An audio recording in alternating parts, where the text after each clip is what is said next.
हम सब ने कभी न कभी यह जरूर सुना है कि समुद्र कितना घातक हो सकता है। हम सब ने सुना है टाइटैनिक के बारे में, बर्मुडा ट्रायंगल के बारे में, लेकिन क्या आपने कभी मैरी सेलेस्टी नाम के समुद्री जहाज के बारे में सुना है? इस जहाज के बारे में बहुत सी बातें की जाती हैं। इस जहाज पर हुई घटनाओं के बारे में तो कोई बात भी नहीं करता। अगर सरल शब्दों में बताया जाए तो मैरी सेलेस्टी, जिसका पहले नाम दी अमेज़न था, वो एक खूबसूरत छलावा था, एक आकर्षित करने वाला जहाज जहां कभी कुछ अच्छा नहीं हुआ।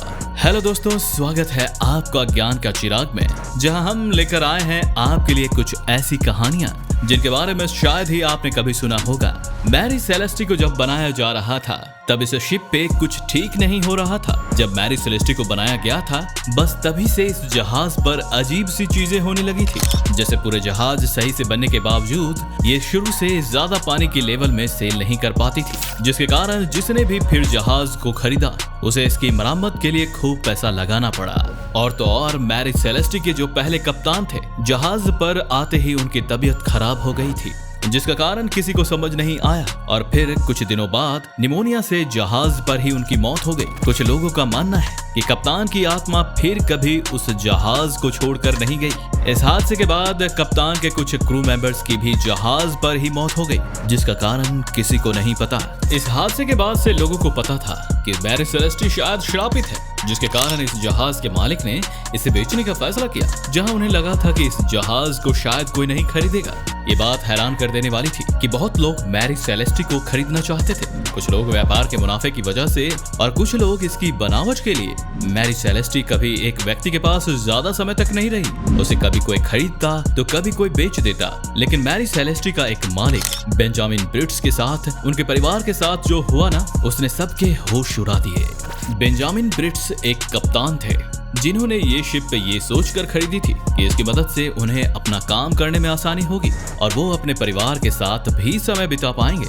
7 नवंबर 1872 को बेंजामिन अपने क्रू और फैमिली के साथ मैरी सेलेस्टी में जेनेवा, इटली के लिए रवाना हुए। इस शिप पे कप्तान, उनकी पत्नी, उनकी 2 साल की बेटी और 7 क्रू मेंबर्स थे। इटली जाने की खास वजह थी कि बेंजामिन को वो 1700 बैरल जो अल्कोहल से भरे हुए थे, उन बैरल्स को बेंजामिन ने इटली पहुंचाना था। मैरी सेलेस्टी में वे अटलांटिक ओशन में सेल कर रहे थे। इटली के लिए निकलने वाले दिन के बाद मैरी सेलेस्टी को 20 दिन बाद जब डाई ग्रेशिया ने एजोरिया और पुर्तगाल के बीच सेल करते हुए देखा तो उन्हें लगा कि शायद यह जहाज गलती से यहाँ आ गया होगा और शायद सेलर्स को किसी तरह की जरूरत हो। तो डाई ग्रेशिया से जब कुछ लोग मैरी सेलेस्टी में गए तो उस जहाज में कोई नहीं दिखा। जी हाँ, सही सुना आपने, जहाज पूरा खाली था। सब कुछ वैसे का वैसा ही था, बस जहाज से सब लोग, एक लाइफ बोट और एक रस्सी गायब थी। और तो और अल्कोहल के बैरल भी जहाज में वैसे के वैसे ही पड़े थे, बस उनमें से 2 बैरल्स में कुछ क्रैक्स थे। ये एबेंडन जहाज मिलने पर जब छानबीन शुरू की गई तो किसी को ये समझ नहीं आ रहा था कि आखिर जहाज पे मौजूद सारे लोग गए कहाँ। उनकी खोज करने पर भी कुछ नहीं मिला। ऐसा लग रहा था कि मानो वो जहाज ही उन 10 लोगों को खा गया हो। जब सालों खोज करने के बाद भी बेंजामिन ब्रिट्स और उनकी फैमिली और क्रू का कुछ पता नहीं चला तो लोगों ने अंदाजे लगाने शुरू किए। कुछ लोगों का मानना है कि मैरी सेलेस्टी पर किसी सी मॉन्स्टर ने हमला किया होगा और फिर वे जहाज पर मौजूद सब लोगों को खा गया होगा। लेकिन अगर ऐसा हुआ होता तो जहाज पर छीना झपटी के कुछ सुराग तो मिलते, जबकि ऐसा कुछ नहीं मिला। कुछ लोगों ने ये भी कहा कि हो सकता है समुद्री लुटेरों ने मैरी सेलेस्टी पर हमला किया होगा और जहाज पर मौजूद लोगों को उन्होंने मारकर पानी में फेंक दिया होगा, या उन्हें बंदी बना लिया होगा, या उन्हें भागने पर मजबूर कर दिया होगा। लेकिन समुद्री लुटेरों ने अगर जहाज पर अटैक किया होता तो वे कुछ लूट कर तो ले नहीं गए, जबकि जहाज में चुराने लायक बहुत सी चीजें थी। तो ये थियोरी को भी मानना थोड़ा मुश्किल लगता है। कुछ लोगों का ये मानना है कि जहाज का वाटर लेवल चेक करने वाला यंत्र खराब था, जो कि बाद में इन्वेस्टिगेशन के समय पता चला। अगर बेंजामिन ब्रिट्स ने उस यंत्र से जहाज में पानी का लेवल चेक किया होता तो उन्हें लगा होगा कि जहाज में पानी भरता जा रहा है और हो सकता है तभी समुद्र में भूकंप आ गया हो, जिसकी वजह से वे और डर गए होंगे।